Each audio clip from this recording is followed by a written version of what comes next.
This man has never knocked nobody out cold. He's a bully. He's slow. He has no skill, no footwork. He's awkward. And I have given him a name.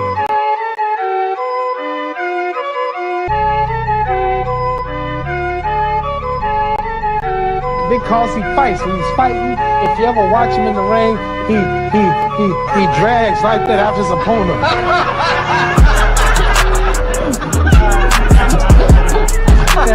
and how's the mummy gonna catch me?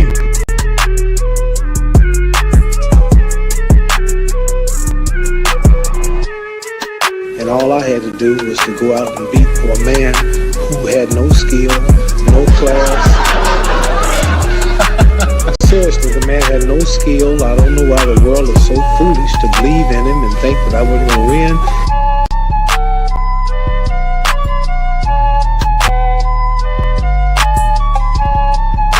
Well, when you say you're ready to go to war right now... I see that guy on the street, I beat him before the fight. You'd actually take him on before the fight? Beat him like I'm his daddy.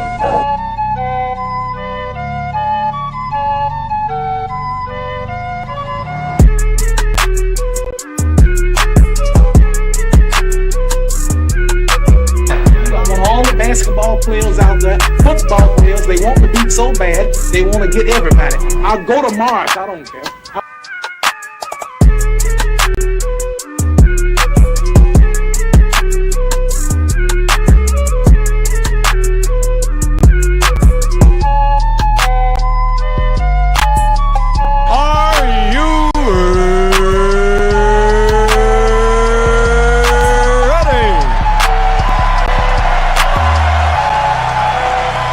For the thousands in attendance and the millions watching around the world,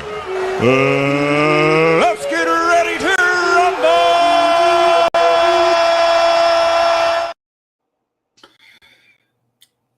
Hello, everyone. Welcome to Lights Out Debates, where we dare you to debate. And we've got a new debater here for the first time, although he has been around the block. We've debated together otherwise. Casual here and Travis, they'll be debating who had more help, Larry Bird or Magic Johnson. And Magic Johnson will be argued for by Travis, Larry Bird by Casual. But first, before we get into that, welcome Casual. And please tell us a little bit about yourself and any sort of channels you're associated with.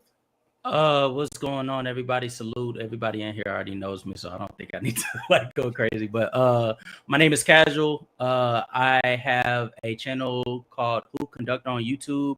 I post in-depth analysis videos. I also have a second channel called Casual Reacts, where I'm reacting to God knows what in the sports world. I'm also going live as we speak right now on playback. Even after we finish this, we're going to talk a little bit about WWE SummerSlam Night 1. We're going to predict for Night 2. We're also going to be finishing up the 2K draft that I got going on in the server. Please make sure to, when you go to my channel, there should be a link in my bios for the Discord server. Please join. We always are doing, crazy things in there. And yeah, that's really my life at this point. We've got Travis here, but just real fast, Casual, will you be able to help judge our Hulk Hogan versus Stone Cold Steve Austin debate? Who's greater after this one? Okay, fantastic. Yeah, for sure. Travis, how are you today, sir? Excellent. How are you? Great. Travis, can you tell everybody why you think, in a paragraph, why you think that, or can you preview the debate and why you think that Magic Johnson had more help than Larry Bird?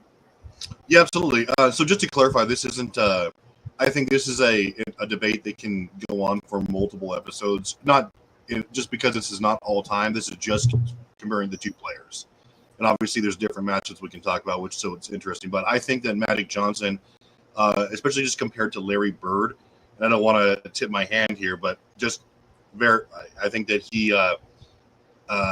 Magic Johnson was an incredible piece and the missing piece to what would become a juggernaut, consistent roster. And to juxtapose that, I think Larry Bird basically, in short term, was the system and basically was the heart and soul of that team, and especially statistically. And I intend to prove that today. Casual, if you can give us a preview of this debate, how's it going to go, and why you think that Magic Johnson has more help in the race? How's it gonna go? I'm gonna win. The conversation though, I think legitimately, like all troll aside, I think it's a very legitimate one. I think it's gonna come down to how he argues for the star power that Magic Johnson had, and compare and contrast to the quantity of players that came through the Boston Celtics franchise during the late 70s to early 80s. To early mid 80s. And I think Magic Johnson has played with phenomenal talent, but like compared to Larry Bird, with the quantity of talent that was coming in and out of that franchise, especially in the middle of the decade, I think that it's hard to fight that. All right, we haven't discussed this. There was we're trying to get all this together. It was running a little bit late. We started this. Travis, who is going to go first in this debate? Well, if for any first-time debater on our show, I'd like to give them the option. So, Casual, whatever you'd like, man. You can start. That's fine. Okay. Are we doing? Is it us first or is it Hulk Hogan first? It's us first. It's yeah, you. We're up right now. It's us first. All right. Sound like plan. Yeah. Alrighty, so King's Speech Row will be the other judge. We've got two judges for this debate. This means that there can be a draw with this. So we will see how this goes. We will both be taking some notes and discussing who we thought won at the end of this. King's Speech Row and myself are going to go to the back. We've got three-minute rounds for the people who have never been here before. And we've got the tail of the tape. King's Speech Row just left the background anyway. But just talking about the tail of the tape, Travis is 0-1 on the channel. The top, as it talked about, who had more help, Magic and Bird. Travis is more of a stats-based guy. Casual goes and he is more balanced in his argument approach. His go to Tim Duncan. Travis's is Braun to get a perspective of what they value, and both like the 2000s. I don't know how true this is for you, Casual. It's just my perspective of things. So, wait, say it again. So one more time. That your favorite era is the 2000s. Oh, yeah, my favorite area is the 2000s. All right. Well, here's the tail of the tape. You'll see what's happening here. I'm going to back up. I'm going to put the timer on Travis. You know the deal. You got 10 seconds. And then the match will begin. The round changes after the bell. Immediately transition to there. Let's get it on.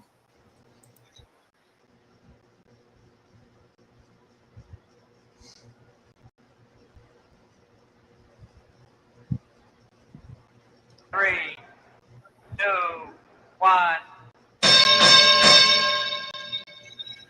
All right, guys. So you heard it. We got Magic Johnson versus Larry Bird, who had more help today. And so I'm asserting that Magic Johnson had more help between the two. Okay.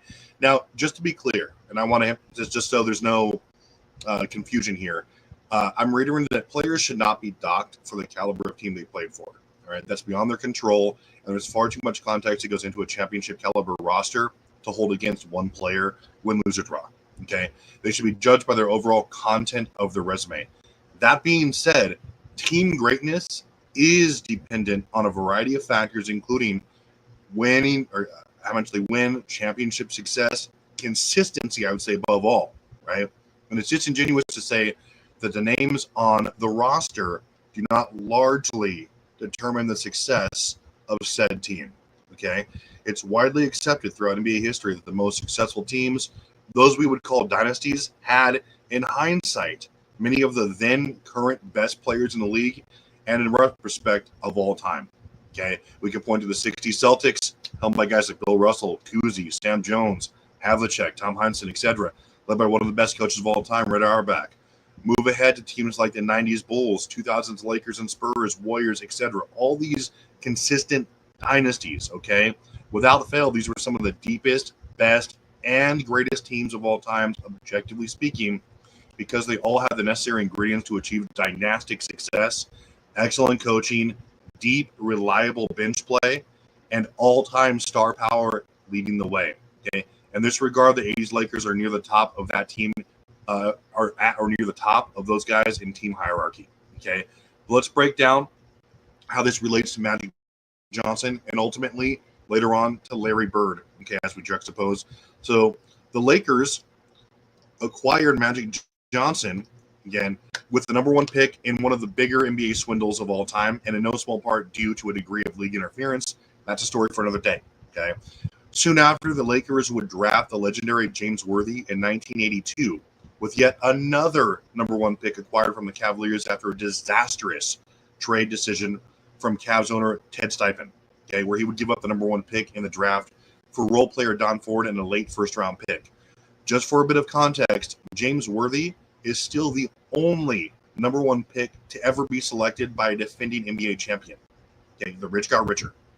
Worthy would go on to become one of the greatest players in league history and a definitive top 10 small forward of all time. Okay, now we're going to go ahead and pause there, and just to set the framework, like we did for what Magic entered into and what the situation was going forward for the Lakers franchise. Okay, and especially compared to Larry Bird, and we'll go on round 2. So real quick, just want to remind everybody, yes, Tim Duncan is a top 5 player, but I think it's fair to try to tell the story, but we could just skip the storyline. I think we all as NBA fans understand the beginning and how we got to this point of Magic Johnson and Larry Bird being on the Boston Celtics and the Lakers, which are 2 of the greatest franchises in NBA history. But even with understanding that, I think we all can agree that with the greatest teams that the greatest teams that Magic was able to have, the complete roster that Larry Bird has is like far superior. I think when we're talking about a team that has not only Kevin McHale, but also Robert Parrish, not only Kevin McHale and Robert Parrish, but also has Danny Ainge coming off of the bench. Not only have Danny Ainge coming off of the bench, but also has Tiny Archibald, and then flexed into Dennis Johnson right shortly after. Not only having a Larry Bird there, but also having a Cornbread Maxwell who was able to win a Finals MVP. Not only having those type of caliber players, but also having players of all-time proportions coming from the ABA into the NBA, being able to join the team throughout their careers so that they could be able to try to tag up for a championship like Artis Gilmore did. These are the names that they are inviting in. Also, a person like Bill Walton, who won a championship on the Portland Trailblazers, and was able to get on their team as a 6th man to pair alongside Kevin McHale and Robert Parrish and Larry Bird. These are the names that we're talking about. We're also talking about a Pete Maravich able to get on this team. We're also talking about a player like Reggie Lewis able to be on this team, which he talked about a number 1 overall pick and James Worthy. Talk about the number 2 overall pick being put on the 86 Celtics or the 87 Celtics.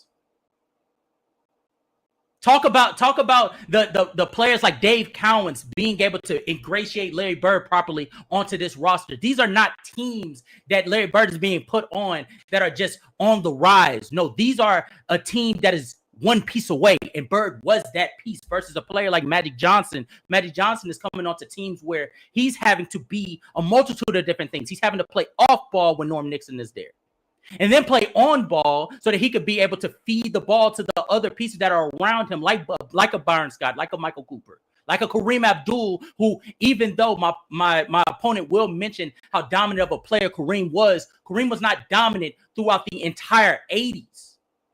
Versus a Larry Bird, who Larry Bird was able to sit back and sit at the throne as he watches the other people excel and take him to other places. I would like to also mention players like ML Carr, Chris Ford coming off of the bench is giving him. All right, guys. So just here now, building on what we discussed for round 1, in terms of championship help, okay, all told during their 9 finals appearances, the Lakers never had fewer than 3 presumptive Hall of Famers on the roster at any one time, okay, with 3 being the fewest. That was during the 91 campaign. Also, it should be mentioned that many players who later made up the presumptive or the various Laker cores previously had various types of success on other teams, such as Jamal Wilkes, who won Rookie of the Year while on Golden State Warriors, and also collected 2 all-defensive teams before he joined the Lakers. Mychal Thompson was a productive starter for Portland. Kareem Abdul-Jabbar was far and away the best player for a full decade and the league MVP by the end of the 1980 season. But it goes beyond simple name recognition. The numbers help to paint a stark picture of just how great this roster consistently was. Offensively, Magic Johnson was, on average, the third scoring option on the Lakers during the 9 seasons the Lakers made a playoff run that resulted in a finals appearance, with that number dropping to 4th during his first 5 appearances. We saw multiple stars lead the way in this regard, like Kareem, Byron Scott, James Worthy, Jamal Wilkes, Bob McAdoo, etc. Keep in mind, this was after Magic Johnson was arguably the most dominant offensive force in East Lansing high school history, and he was no worse than the second scoring option during his college days. Just for comparison, out of every consensus top 10 player, Magic Johnson joins Bill Russell as the only 2 players to have led their respective teams in scoring during a finals playoff run on just 1 occasion. Okay, and Magic had a 9-season sample size. Now, defensively, it's the same story. During Magic's tenure with the Lakers, they were no worse than 13th in defensive rating, and that was 1983. Okay, every other year they were safely inside the top 10. It's well known that Magic Johnson never made an all-defensive team, even though he led his team in steals twice. So how are they so great defensively?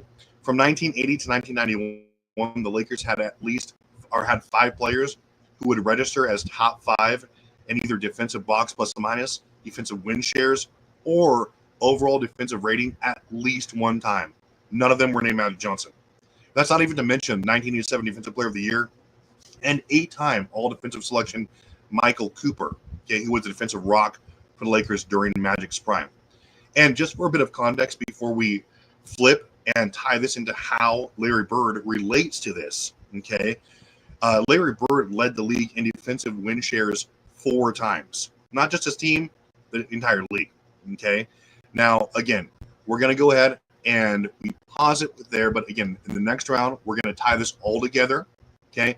Juxtapose the 2 players and really bring the situation that I just described to you, the numbers, the help, and really reflect on how Larry Bird disagrees. I believe that he's mentioning that the Los Angeles Lakers were dominant on the offensive end.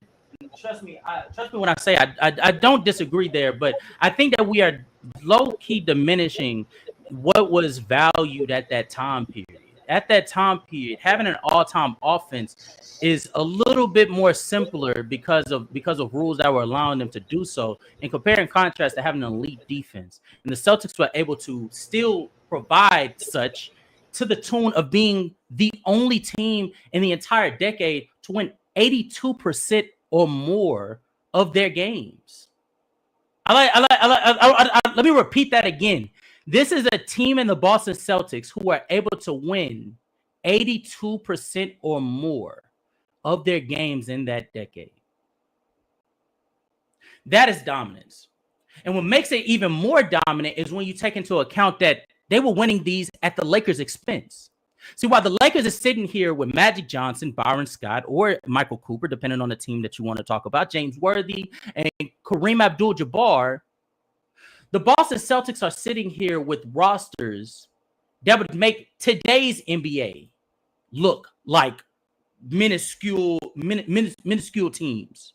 We're talking about a team in the Boston Celtics that's able to sit there with Larry Bird at the helm, and then follow that up with Robert Parrish, and then follow that up with Danny Ainge, and then follow that up with Tiny Archibald, and then follow that up with Cornbread Maxwell, Kevin McHale, Rick Roby, Scott Weidman.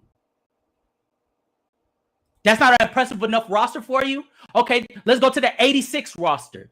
Danny Ainge, Larry Bird, Rick Carlisle, Dennis Johnson, Kevin McHale, Robert Parrish, Sam Vincent, Bill Walton, Scott Weidman still.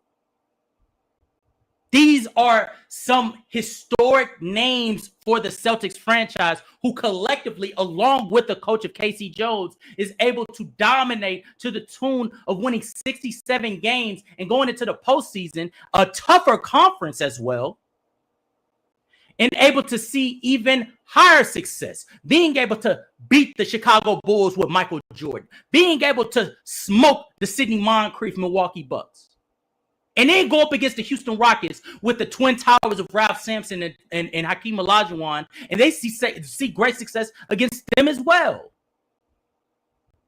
That's the dominance of the Boston Celtics, the same Houston Rockets team that on the route to getting to the NBA Finals were able to beat this supposed dominant Lakers roster.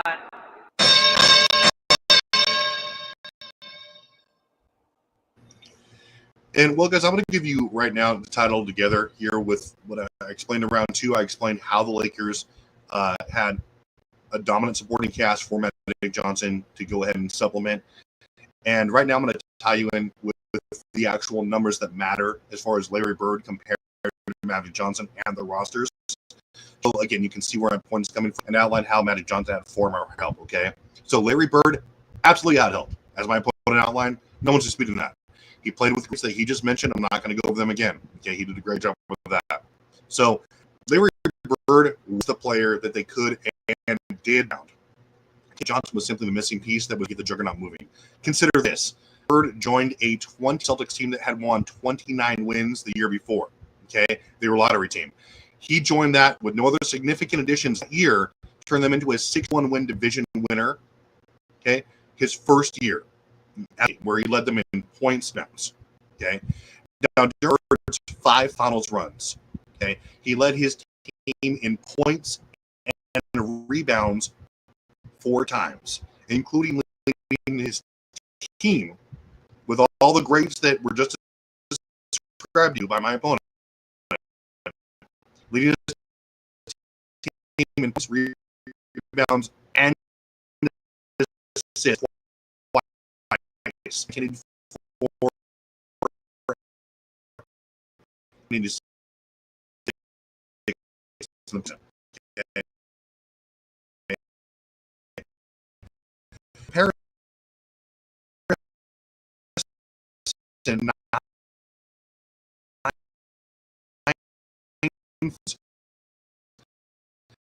Johnson led his in 2 categories in 84 and 91. And net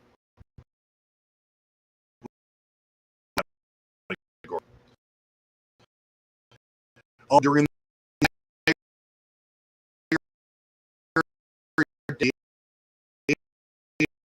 all those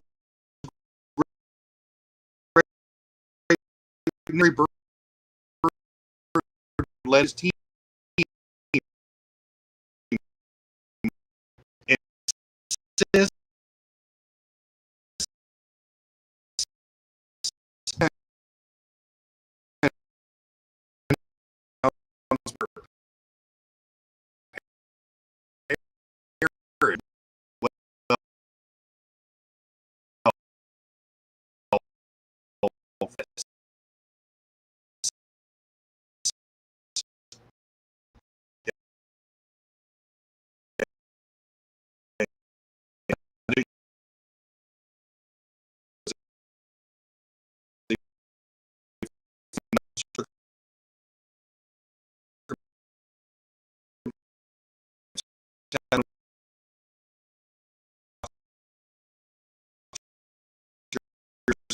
personnel.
because he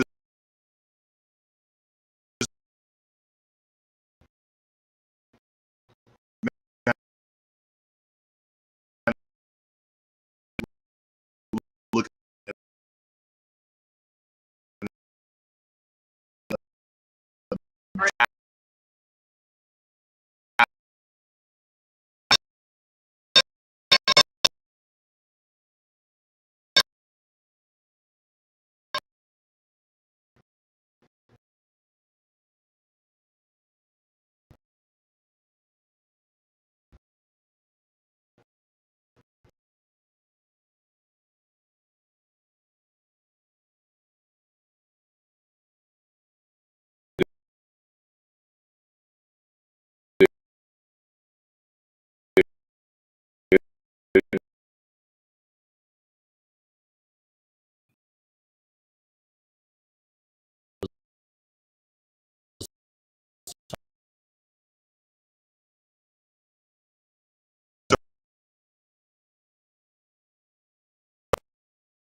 Magic Johnson, had Michael Cooper, Bob McAdoo, along with I think we can all agree is play against this lost games.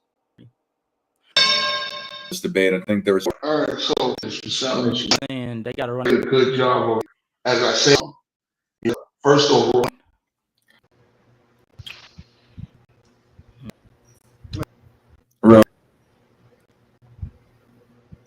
All right. Apologize for technical difficulties. I'm just going to run through my whole thing because he's clearly having issues. So,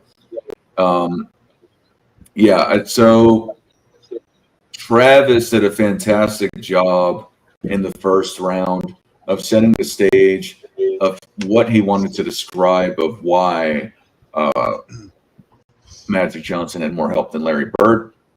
So he said it's talking about the overall content of the resume, the team greatness on a variety of factors. Most so consistency is why that a team would have more help.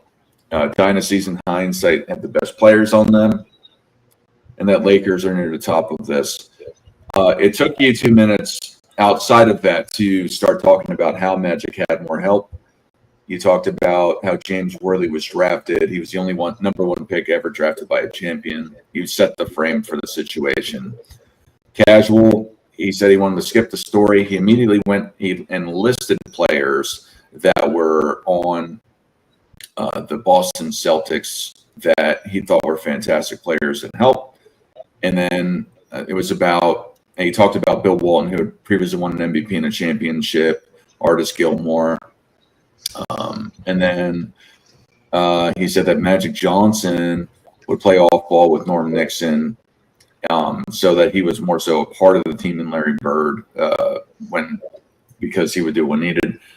And then, so although Travis did a fantastic job of setting the stage, I think he ceded a lot of the time and didn't really get to the point of addressing things in that round. So I had to give that round to Casual, although I thought it was a fantastic way to set the debate up. So for the next round, Travis talked about the championship. The Lakers never had fewer than 3 presumptive Hall of Famers in hindsight. Various types of success with Jamal Wilkes, the all teams with on the Golden State Warriors. They had Kareem as a multiple-time league MVP and others on that team. That Magic Johnson was the 3rd or 4th scoring option. Talked about Bob McAdoo. How Johnson was dominant in high school and college. And then that Magic Johnson, Bill Russell only led the finals playoff run once ever. That their defensive rating being so good was because of everyone else on the team. Talking about top 5 box plus or a defensive box plus minus. And then Larry Bird won the league in defensive win shares 4 times. So Casual responded and says that the Lakers were dominant on offensive end, but it was simpler because of the rules instead of defense. He said they won 82% of their games for the whole decade, and that's why that's dominance. He said that they were beating the Lakers. However, the Lakers won more when they were facing off against each other. So that was something that I took note of. Celtics, and they won more in total. So Celtics would make modern day rosters look minuscule, was a statement that he made. He reread the teammates and then added Rick Rubin and Scott Weidman. And then you talked about the 86 run with 67 wins beating the Bucks, the Bulls, and the Rockets. I think that Casual had a fantastic thoughts to bring into it. I think that Travis laid out his situation more, providing more evidence-based claims. But I think it was a close round. It was pretty hard to think of who won that, but I gave the round to Travis. And then Travis led for the 3rd round, saying tying in numbers that matter. He said that Larry Bird joined a 29-win team the year before, that there were no other significant guys that joined that team, but they got to 61 wins, where Larry Bird led the points and rebounds, and then he led the points and rebounds 4 times, and then in respect to the finals runs, and then he led with assists twice. He said during the 9 finals runs, Magic only led these categories twice in total for 2 of them. Larry Bird led more than Robert Parrish for total rebounds. Magic Johnson only led an assist during that time, where he was close, or for Larry Larry Bird, and Larry Bird was the best and it wasn't close across the board. And then Casual said a bad thing that someone else is lesser, talking about more help, not value of help. Other circumstances had to deal with injuries, which I thought was a fantastic point. It came on the team, not the quality of the team. Given specifics for numbers of games people are playing, and then they was dominating at the account. Magic Johnson had great players on his team, 184, and then he repeated the players again, and then mentioned that Angel's young. I thought for that last year, I thought that the best rebuttal in probably the whole debate came from Casual talking about the injuries being an aspect of that success of Bird. Now, however, I still had to give that round to Travis. I think just in that round, he provided more specific evidence, but that one was close too. I think the only round. So in total, I think that Travis won this debate from my perspective. I think that Travis really, in ways, hurt himself, but set himself up in other ways.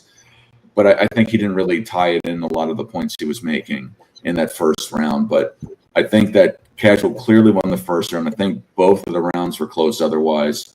And I give this debate to Travis.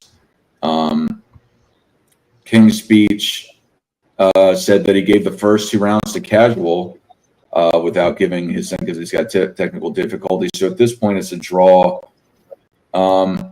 We have League of Hoops here. League of Hoops, did you watch this whole debate? No, I didn't watch it. I ain't watch it. Okay, well, I just got here. Okay, well then, just on a sidebar, if you could judge the next debate, but I'm going to put you backstage for now. So at this point, we got to call this debate a draw. I saw it one way. King's Speech saw it another way. I think it was close. I think that Casual could have won all 3 potentially. I think that both the second and third round, though, you had repeated a lot of the same points that you were making throughout with listing names. But I think that your points otherwise and your counters were very strong, and it was hard. It was coming through the butt of a bee's hair. Sorry, I would have rather have cursed, so that came out terrible. But anyway, Nah, I get you. I thought the second round was close. I thought the third round. I don't know. I didn't think I repeated the team again in round 3, but I probably did. But I kept repeating it because I was trying to. I wanted to like see if you were going to like address it at some point.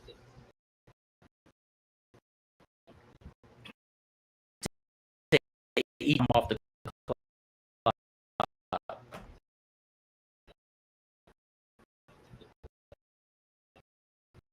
And we didn't. And third round, I thought this was like I'm just. Oh, I'm sorry.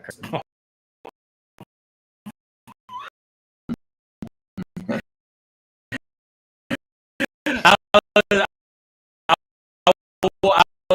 was like, man, forget it's going to. This is going on.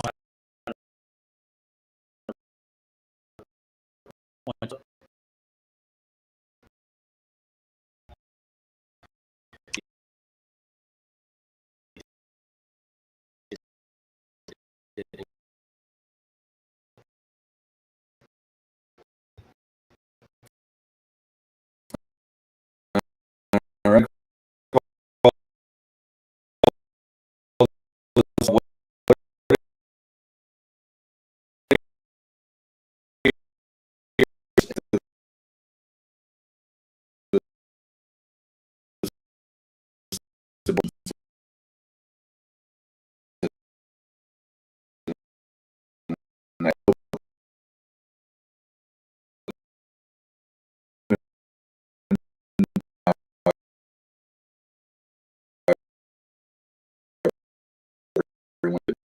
debates.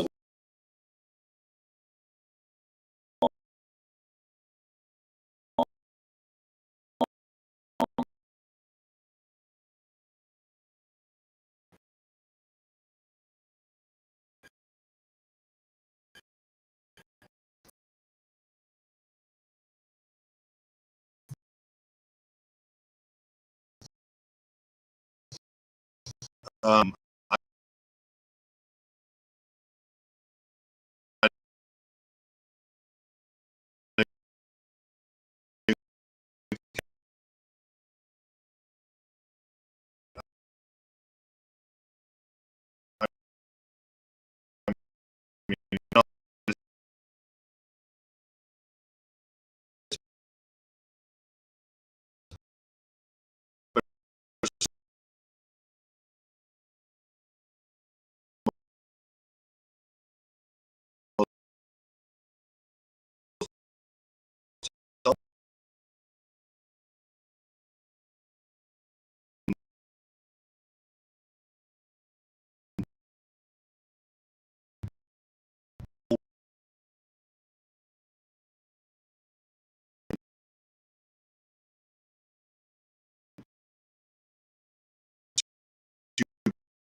you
made some of the critiques watch it. And so before that, he was. And you're talking about family values because of every Bret Hart match and wrestling been given prominence comparison. Had Stone Cold was. There's no. Making Jeff Jarrett was already over. It's about the out. You have because that's one that's controversial. Yeah, that's fine. Before they debate me.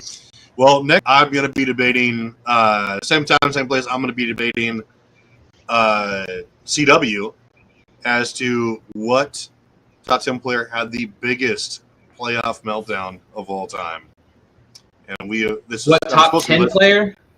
Yeah, well, top 10 player. I mean, it's just easier that way. And so what all-time great had the worst meltdown? Yeah, worst playoff battle of all time, and like why? Give our reasoning for that, which I think is contentious. So we'll be doing that. See, that's an interesting topic. I like that. Yeah. That's like a niche. I like that. That would be something I'd be interested in, like researching and sort of having a debate on. Yeah, definitely. We're always looking to shake it up. Yeah. I will be unavailable next week for the people that care about me. Apparently no one's a Hulkamaniac around here, but for all you Dartamaniacs, it's so sour. For all the Dartamaniacs out there, brothers, I will not be here next week, but I'll be back after that. That's funny. Okay. Am I able to get a recording of this? Yeah. I'll send it to you. Sweet. Yeah. Y'all have anything else to say? No, it was fun. I enjoyed it. Yeah, this is a good time. We'll post this and see what the audio or what the quality looks like. But should be fine. Yeah, it should be fine. And then next week, we still look out for that. And this is just to, again, let everyone know, look out for some weekly, midweek content too, hopefully. So, but yeah, cool. Here on Lights Up. Absolutely, where we dare you to debate. And thanks again, Nick. Thanks, Casual. Thanks, Travis. Until hope you guys take your vitamins.